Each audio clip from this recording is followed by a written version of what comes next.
So hi guys, for this afternoon ay morning mag-cook ta guys. So muto siya akong giprito daan kay mo ta akong sagol sa akong niluto nga munggos. So nara tong munggos guys. And nara guys sa kaluto na pugkuan ng chorizo. Nara kagain na first nagpakulo ko og munggos guys. And next nara tong mga ingredients. Nara atong gulay, atong mga dahon-dahon ug matong lamas. So first, magbutang ta og kuan mantika sa tong karahay katong used na to na oil kagay na sa tong pirituhan. So dira guys, magbutang ta og ahos, ito lang siyang ukayon para mag-golden brown.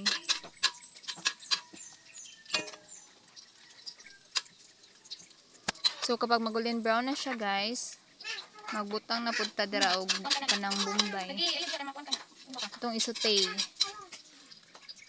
So okay na siya, na golden brown na siya. Next is atong bombay guys. Itong iapilog sutay.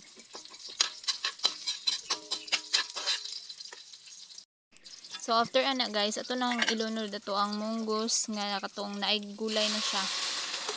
So ato naman ang nalatan ng munggos guys. And ang gulay anang sagol is kuha na siya, kanang humok na. So muna siya ilunod na nato guys. And magbutang ta og kuan luya. And next nato is ato ang mga sagol guys. Isda na siya nga akong giprito. Muna among akong sagol sa akong recipe.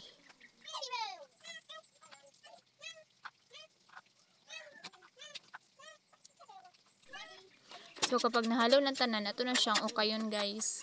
Kay para ma-will combine na siya sa tuang munggos ug mga gulay ang isda. And tiplahan na ito siya og kuan kanang bitsin and asin. So next isagol na nato na itong alagbati. Next is kanang kamunggay. Ay mag-add pa tag water dai guys kay kuan naman kanang kulang siya og water. So add 1. And add po taog asin guys kay dili na siya tama sa tong timpla kagay na kay nag-add man taog water.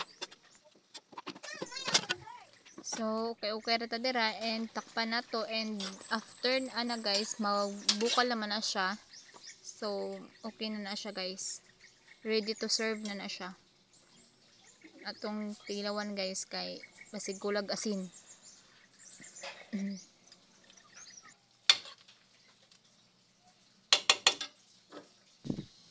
So, okay na gyud na siya guys. Ready to serve na siya.